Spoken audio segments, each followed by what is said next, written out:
Halo semuanya, hari ini aku mau bedah jurusan lagi nih sama teman-teman SMA aku. Nah, kenalan dulu, siapa duluan? Ya udah tua. Nama aku Fadza. Aku di sini sama jurusan juga. Aku di sini dari Okupasi Terapi Universitas Indonesia. Aku Caca Pradisa. Aku di sini dari Okupasi Terapi Universitas Indonesia. Okupasi terapi nih, kan kayak banyak orang yang masih belum tahu kan ada jurusan itu. Iya Pasti. Nah, itu D3 apa S1? Kalau di UI sendiri itu D3, baru ada D3. Jadi sebenarnya okupasi terapi ini cuma ada 2 di Indonesia. Adanya di UI sama di Poltekkes Solo. Kalau misalkan yang di Poltekkes Solo itu dia udah sampai D4. Kalau yang di UI baru sampai D3 doang. Tapi sebenarnya tahun ini seharusnya ada D4-nya kan ya, Caya? Mundur. Jadi sebenarnya dari UI-nya juga udah ngeluarin surat edaran yang kayak buat Penerima. Cuman kayaknya karena ada COVID ini ya jadi terhambat. Nah, silakan. Enggak, dipospon jadinya. Jadi lama. Kalau okupasi terapi emang sebenarnya belajar apa? Kita belajar bareng-bareng ya. Ya. Jadi sebelumnya mohon maaf sekali kalau ada kesalahan karena kita masih belajar. Yes.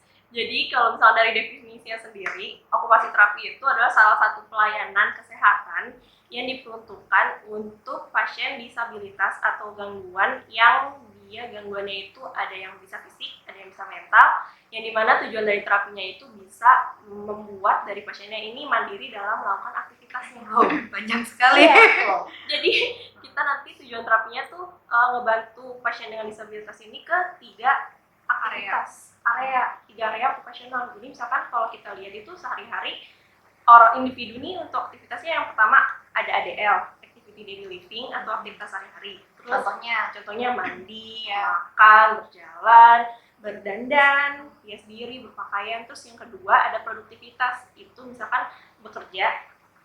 Kalau misalkan yang masih siswa ya sekolah, pokoknya terkait sama peran gitu, peran lebih ke terkait profesinya gitu kan. Terus kalau yang ketiga itu leisure, kayak waktu luang, hobi.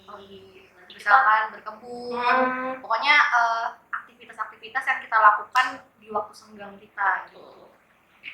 Jadi berarti pas awal masuk nih lo belajar teori-teorinya dulu, gimana cara nanganin gitu-gitu kan. Betul. Sebenarnya kalau waktu dulu di semester awal itu emang kita belajar basicnya dulu sih, kayak konsep okupasi terapi itu apa, definisinya itu apa, bener-bener dimatangin dulu nih sebenarnya OT itu kerjanya apa sih, karena balik lagi sebenarnya ya OT itu tuh pekerjaan yang apa ya, susah buat didefinisikan dengan singkat gitu, karena pembelajarannya itu luas banget. Kalau misalkan waktu itu aku pernah ikut satu seminar yang dari Kim Bartel itu, yang datang ke Universitas Indonesia. Dia seminar, dan di situ tuh ada salah satu kata-kata yang aku tuh ingat sampai sekarang gitu. Nah di situ tuh dia bilang okupasi terapi itu kan okupasi ya, okupasional itu kan artinya pekerjaan gitu. Pekerjaan tuh ya sebenarnya semua hal yang kita lakuin sehari-hari dalam kehidupan gitu. Jadi sebenarnya kalau mau ditanya OT itu bisa kerja di apa, ya bisa kerja di apa aja, bisa kerja di semuanya, karena occupational therapy ya basically occupational itu semua yang kita lakuin, OT bisa masuk di mana ya kita bisa masuk ke semua itu, area-area yang tadi saya bilang. Jadi kan Fanza sempat nyebutin kalau misalkan bisa kerja di semuanya. Tapi mostly kayak kemana sih prospek kerjanya dari lulusan OT ini? Kalau misalkan kita ngomongin kayak tadi Caca bilang kan ada yang pasien-pasien itu adalah penyandang disabilitas. Nah itu bisa dibagi ke yang ada penyandang disabilitas itu yang fisik, ada yang ke mental, sama ada yang ke anak-anak. Bisa juga sebenarnya ke arah geriatri ya. Kalau geriatri itu jadi lansia yang mereka ini punya kumpulan diagnosa penyakit gitu, kayak misalkan dia Alzheimer, demensia, Parkinson, kayak gitu-gitu. Kalau misalkan untuk ke fisik sendiri itu biasanya kita nyebutnya juga pasien dewasa ya. Jadi kalau di pasien dewasa ini mereka tuh lebih ke yang misalnya mereka ada gangguan post operasi, misalkan dia fraktur, patah tulang, terus misalkan ada gangguan saraf, ya amputasi, otot, itu kita balikin mereka ke arah fungsionalitasnya. Kalau balik lagi ke yang tadi Caca bilang, yang aktivitas ADL, produktivitas, leisure-nya. Bisa juga ke pasien anak, atau biasanya kita sebut di sini pediatri. Nah kalau di pasien anak ini biasanya contoh diagnosanya ya, anak-anak yang kita pegang tuh anak autis, terus ADHD yang hiperaktif, terus global delay development yang anaknya tuh mengalami keterlambatan perkembangan tapi secara global ya, jadi secara meluas gitu dia perkembangannya terlambatnya. Terus bisa juga ke Down syndrome, mental retardasi, ya kayak gitu-gitu. Terus disleksia, pokoknya banyak sih. Terus ada juga kalau di sekolah itu biasanya namanya OT school base. Jadi kita masuk ke tanah sekolah di mana kita nanti ngebantu anak-anak ini ke arah akademik skill-nya mereka gitu, tapi dengan approach-nya OT gitu. Karena kalau banyak nih kayak sekolah-sekolah yang sebenarnya dia bukan sekolah-sekolah SLB ya, kayak misalkan sekolah swasta gitu, tapi dia sebenarnya menerima special needs gitu kan. Nah itu mereka tuh agak sulit kalau kondisinya mau kita samain sama anak-anak yang lainnya gitu. Jadi mereka emang harus punya pendekatan yang khusus yang mungkin kita sebagai OT bisa bantu. Bedanya sama psikiater, psikolog gitu?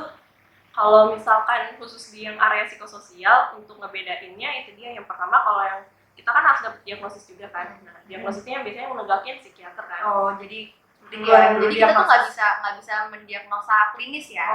Kayak misalkan pasiennya dia belum mendapat diagnosa dari dokter nih, apakah dia misalkan kalau anak ASD atau Down syndrome, terus mereka datang ke kita nggak bisa ngasih diagnosa klinis, tapi mungkin kita bisa ngelihat screening gitu, kayak kayaknya ada gejala ini, tapi kita cuma bisa ngasih diagnosa OT-nya kayak terganggu di aktivitas apa. Tapi kalau diagnosa klinisnya kayak kalau misalnya di jiwa schizofren apa itu yang ngasih psikiaternya, dokternya, psikologisnya kayak gitu. Kalau yang pertama, kalau yang psikiater dia yang nentuin diagnosis, terus nanti yang nentuin obat. Nah jadi kita pun kalau yang di area psikososial, daerah mental itu nggak bisa untuk ngejalanin terapi kalau misalkan dari pasiennya itu belum konsumsi obat yang dikasih ya. Jadi itu untuk efektivitas dari terapinya pun nggak akan semaksimal kalau dia minum obat. Ternyata kalau minum obat itu kan biasanya lebih ke arah obat-obat penenang biasanya.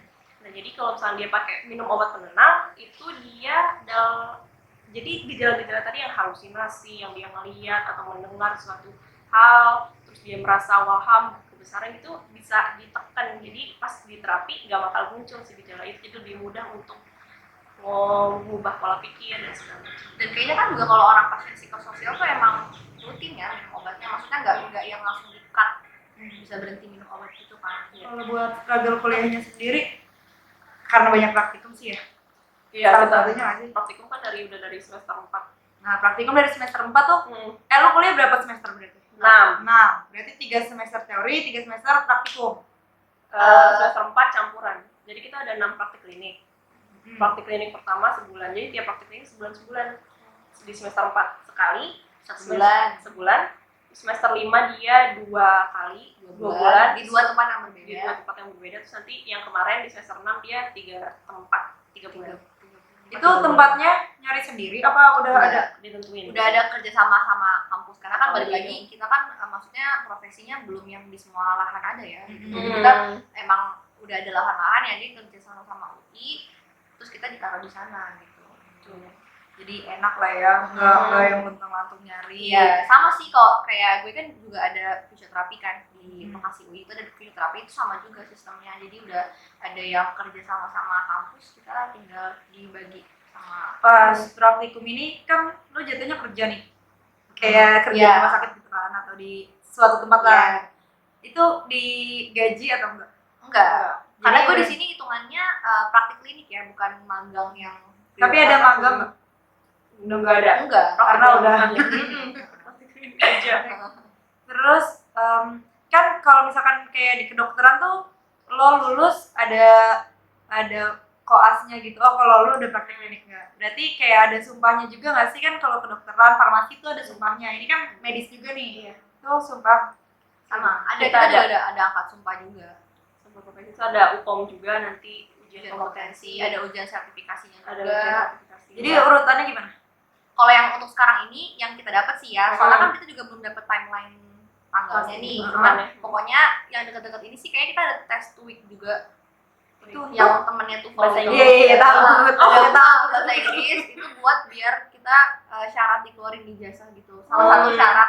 Jadi nanti dilampirin. Itu syarat dari UI atau syarat dari UI? Terus nanti ada minimalnya nggak? 450. Kalau nggak sampai? Nah itu kita juga belum tahu tuh. Gagal. Karena kalau kemarin sih dikasih kebijakan kalau prodi masing-masing. Iya, karena kan sekarang situasinya juga khusus ya. pandemi ini balik lagi kan. Iya. Jadi kita juga kurang tahu. Terus Pasti habis itu juga. ada ujian sertifikasi ya saya. Hmm. Habis itu ujian kompetensi. Ada Itu angkat sumpah. angkat sumpah. Oh jadi ujian sertifikasi sama ujian kompetensi itu diurusin sama UI juga atau lo ngurus sendiri? Sama UI juga.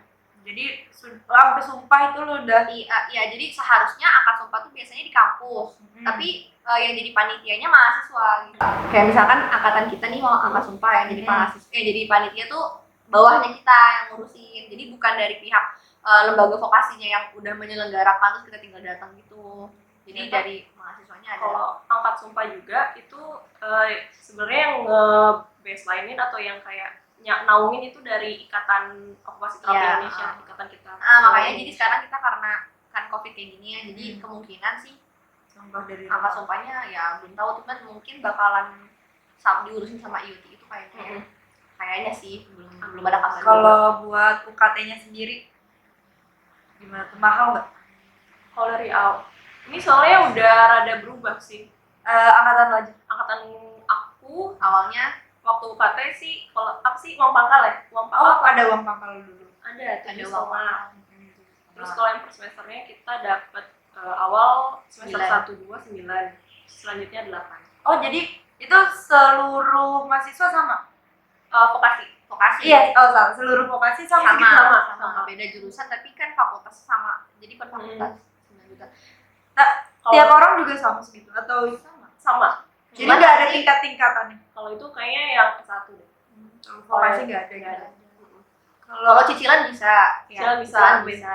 Jadi boleh nyicil gitu bayarnya. Cuman kayaknya ada persyaratannya gitu Iya, ya. Dari lembaga administrasi vokasinya sih. Iya, kalau misalkan ada yang keberatan, jadi keringanannya dicicil itu. Dicicil. Betul. Tapi nggak bisa penurunan. Kurang tahu. Kayaknya belum ada kasus kayak gitu sih. Kurang Iya. tahu. Iya. Ada pesan-pesan nggak buat adik-adik yang mau masuk OT tapi masih ragu? Jangan ragu. Cobain dulu. Ragu sih pasti ya. Ragu sih pasti. Mungkin ada. Tapi Nggak bisa cobain dulu bisa. Caca. Kalau misalkan basicnya kalian itu emang suka psikologi, kalian suka jadi tenaga kesehatan, kalian pengen pekerjaan yang komunikatif, yang punya pasien, kalian bisa coba masuk OT. Mungkin ragu-ragu di awalnya, tapi insya Allah kalau kalian emang tertarik di hal-hal yang sebelumnya tadi aku bilang, nggak nyesel sih masuk OT. Karena OT juga dia butuh, selain tadi komunikasi yang bagus, dia bisa ngelatih kreativitas kita. Iya, itu dari tadi. Itu karena balik kan kita harus pakai terapi yang berbasis aktivitas, jadi aktivitas apa Oh sih iya harus yang ngembangin sendiri, iya cari. ngembangin. Misalkan anaknya kayak gini harus Betul. kayak gimana? Jadi kayak aduh pakai mainan apa ya Iya. yang bisa ningkatin kemampuan dia, oh mainan ini, oh kalau ini tuh bisa ini. Kalau yang suka anak-anak, yang suka jiwa, yang suka Jiwa apa dulu? yang suka Psikososial. psikososial, gangguan jiwa, terus yang suka sama disabilitas fisik, masuk ke OT. Iya, karena kalau misalkan bisa dibilang OT itu pekerjaan yang nyeni banget. Iya. Suatu pekerjaan yang sangat Pak tapi seni. sangat amat seni gitu. Iya, karena kalau di sini itu tuh belajarnya setiap individu itu punya karakter yang berbeda-beda. Setiap individu itu misalkan gue nggak bisa aktivitas berpakaian, lo juga nggak bisa aktivitas berpakaian, tapi aktivitas berpakaian kita tuh belum tentu Beda. sama gitu. Jadi kita sebagai OT tuh harus bisa point of view-nya kita dari kacamatanya kita tuh, ini individu yang ini nggak bisa aktivitas A, dia juga nggak bisa aktivitas A, tapi dia karakternya tuh di mana gitu. Kita harus aktivitasnya tuh harus menyesuaikan, dan itu kreatifnya tuh di situ. Jadi kita bisa memanfaatkan lingkungan, media-media di sekitar kita dan segala macamnya untuk bisa benar-benar meaningful. Karena kalau kita di sini tuh bahasanya kalau kita ngasih terapi ke pasien itu harus aktivitas yang meaningful gitu, dan itu Dan purposeful dan meaningful. Karena kalau enggak ya bodong aja gitu. Iya, enggak. Yang mau nanya tentang OT lebih lanjut nanti gue insert IG-nya di bawah. Di sini ya. Jangan susah-susah. Sebenarnya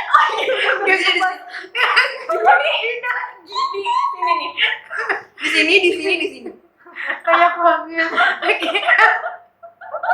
Aku menyesal aku nggak jadi inserting. Nanti aku taruh di description box saja. Lebih gampang. Masukin dong Kak. Iya. Nanti ada IG-nya di sini. Ya. Thank you for watching. Kalau ada yang mau request jurusan bisa komen di bawah. Dah. Dah. Dadah.